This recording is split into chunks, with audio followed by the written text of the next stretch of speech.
En el nombre del Padre, y del Hijo, y del Espíritu Santo. Amén.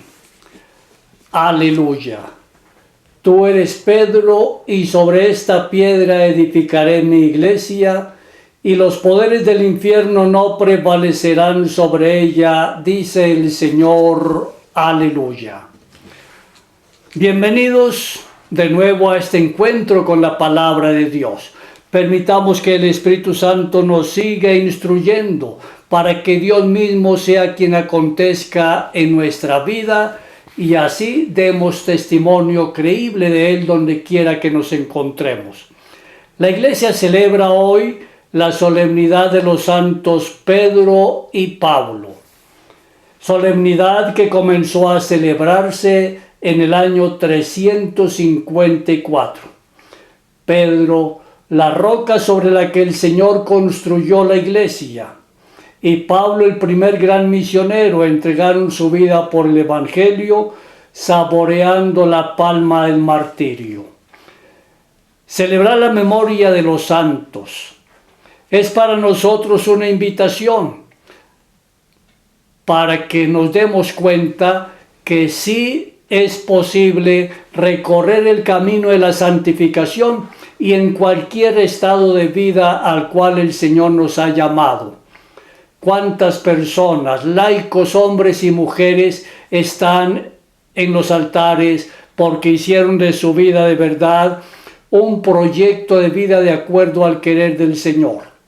Y en los altares encontramos niños, jóvenes, personas de todas las clases sociales, no solamente religiosos y papas. Encontramos personas humildes, como Isidro el Labrador, por ejemplo. En fin, que el Señor nos anime a nosotros también a ver que es posible ser santos. Cuando el Papa Juan Pablo II se reunía con los jóvenes, les decía: no les dé miedo ser santos, pues a nosotros tampoco nos debe dar miedo. Proclamación de la buena noticia de nuestro Señor Jesucristo, según San Mateo.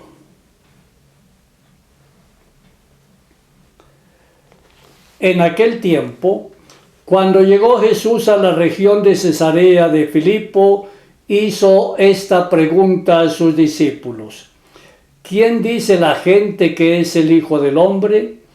Ellos respondieron: unos dicen que eres Juan el Bautista, otros que Elías, otros que Jeremías o alguno de los profetas. Luego les preguntó: ¿y ustedes quién dicen que soy yo? Simón Pedro tomó la palabra y le dijo: tú eres el Mesías, el Hijo de Dios vivo. Jesús le dijo entonces: dichoso tú, Simón, hijo de Juan, porque esto no te lo ha revelado ningún hombre sino mi Padre que está en los cielos. Y yo te digo a ti que tú eres Pedro, y sobre esta piedra edificaré mi iglesia. Los poderes del infierno no prevalecerán sobre ella. Yo te daré las llaves del reino de los cielos. Todo lo que ates en la tierra quedará atado en el cielo, y todo lo que desates en la tierra quedará desatado en el cielo. Palabra del Señor. Gloria a ti, Señor Jesús. Tú eres Pedro, y a ti te daré las llaves del reino de los cielos. La proclamación de la palabra de Dios por parte de Jesús tiene como centro la proclamación del reino de Dios. Toda su proclamación fue esa: anunciar este reino e invitarnos también a nosotros en la construcción permanente de este reino de Dios o reino de los cielos. Este célebre texto que acabamos de proclamar está construido sobre tres símbolos principales, tres símbolos que de verdad nos dan una profundísima lección de vida, de fe, de compromiso cristiano. El primero está representado en la piedra, que en arameo se dice kefa, nombre dado por Jesús a Simón. Qué bueno que nosotros también hiciésemos el esfuerzo de darle a las personas nombres significativos, pero además llamar a cada persona por su propio nombre. Muchas veces perdemos el bautismo porque bautizamos a una persona con un nombre y finalmente terminamos siempre llamándola de otra manera. Cuando el nombre es significativo, el nombre identifica realmente a la persona. En el mundo de la Biblia y la cultura del pueblo de Jesús, el cambio del nombre implica el cambio de destino y de la realidad de una persona. Acordémonos que Pedro, antes de encontrarse con el Señor Jesús, era un pescador. Su trabajo era ese, y con ese trabajo seguramente él sostenía su hogar y ayudaría también a sus vecinos. Pero ahora cambia de nombre. El Señor se lo cambia, como diciéndole, ven, yo te envío. Y al cambiarle el nombre, entonces también le cambia, por lo tanto, el destino y la realidad. De pescador, ahora va a ser un misionero de tiempo completo. Serás pescador de hombres, le dice el Señor en otro texto. Simón se convierte así en la roca sobre la cual Jesús levanta las bases del edificio de la iglesia, de la cual el mismo Jesús será siempre la piedra angular, la piedra insustituible. En torno a esta piedra nos reunimos todos los cristianos como piedras vivas. Cuando nosotros nos reunimos para la celebración de los sacramentos, o nos reunimos en familia para orar, y lo hacemos con profunda fe, con la convicción de que el Señor está ahí en medio de nosotros, pues estamos reunidos en torno a Él como piedras vivas. Cristo y Pedro tienen una función paralela y conexa por un vínculo de participación. Ellos tienen la misión. El Señor ha recibido de Dios Padre la misión de anunciar el reino, y el Señor Jesús ahora se la ha compartido plenamente a Pedro. El Señor ha recibido de Dios Padre también la tarea de construir el reino, y ahora el Señor Jesús se la comunica, la participa plenamente a Pedro. Las llaves, el segundo símbolo, son signo de responsabilidad y dominio sobre una casa. Son por lo tanto la imagen eficaz de una potestad de Cristo que se transmite a Pedro. Él no es el fundador ni el soberano del reino, pero sí es el responsable directo que debe ejercer el poder en modo delegado.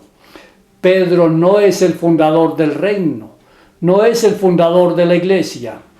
Ha recibido un poder delegado. Pudiéramos nosotros también pensar de la misma manera respecto a nuestros gobiernos. Un presidente no tiene el poder directo, sino que es el responsable por un poder que el constituyente primario le ha delegado. De tal manera que Pedro ahora tiene poder, pero delegado por parte del Señor Jesús. El tercer símbolo está presente en el binomio atar y desatar, un binomio reservado sobre todo a los ámbitos de la enseñanza y de la moral. Pedro el apóstol, entonces ha recibido del Señor la delegación de ser quien oriente, quien anime, quien gobierne la iglesia. Y en esta tarea de gobierno, de dirección, de acompañamiento, él debe estar atento a las enseñanzas que proclama la iglesia. La iglesia siempre anunciará entonces la palabra de Dios, anunciada, proclamada por los profetas y por el Señor Jesús. Así como nos lo dice la carta a los Hebreos en el capítulo 1. Al principio Dios nos habló a través de los profetas, de nuestros padres, y en estos últimos días nos ha hablado a través de su propio Hijo. Ahora el Hijo de Dios, Jesucristo el Señor, le encomienda esa misma misión a Pedro y a todos los apóstoles. Por eso desde ese día, la primera comunidad, nos dice el mismo libro de los Hechos de los Apóstoles, la primera comunidad se reunía cada semana para escuchar la enseñanza de los apóstoles, para la oración y para la fracción del pan. Hoy nosotros, cuando nos reunimos para cualquier celebración, para el estudio de la Sagrada Escritura, lo hacemos también atentos para escuchar lo que Dios nos enseña a través de sus enviados. El Papa y todos los obispos son los sucesores directos de los apóstoles, quienes tienen esa misma tarea. Por eso, como dice Pablo, anunciar la palabra de Dios a tiempo y a destiempo, con ocasión y sin ella. Pero también Pedro ha recibido una autoridad de orientar la parte de la ética moral. Por eso el Señor, a través de la iglesia, nos va indicando los caminos que nos van ayudando a nosotros a crecer dignamente como hijos e hijas de Dios. El apóstol está llamado entonces a enseñar, a evangelizar y a decidir la cualidad moral de la búsqueda humana a la luz de la palabra de Dios. Qué bueno que nosotros lográramos leer toda nuestra vida, nuestra historia personal, familiar, nacional, a la luz de la palabra de Dios. Si nosotros iluminamos toda nuestra realidad a la luz de la palabra de Dios, seguramente tendríamos un mundo totalmente distinto y mejor. Es lo que nos dice el Concilio Vaticano II. Conviene estar atentos para leer los signos de los tiempos, leer todos los acontecimientos, pero a la luz de la fe. Que la Santísima Virgen María Auxiliadora nos siga animando en esta búsqueda del crecimiento en la fe. Oremos. Concede, Señor, a tu Iglesia, que nutres con el sacramento de la Eucaristía, perseverar en la fracción del pan, en la oración frecuente y en la enseñanza de los apóstoles, para formar con el vínculo de tu caridad un solo corazón y una sola alma. Por nuestro Señor Jesucristo, tu Hijo, que vive y reina contigo en la unidad del Espíritu Santo, y es Dios por los siglos de los siglos. Amén. Que el Señor Dios te bendiga y te favorezca, te muestre su rostro y te conceda siempre la paz, la alegría y la salud. Y la bendición de Dios, Padre, Hijo y Espíritu Santo, desciendan sobre ti y sobre tu familia y los acompañe siempre. Amén.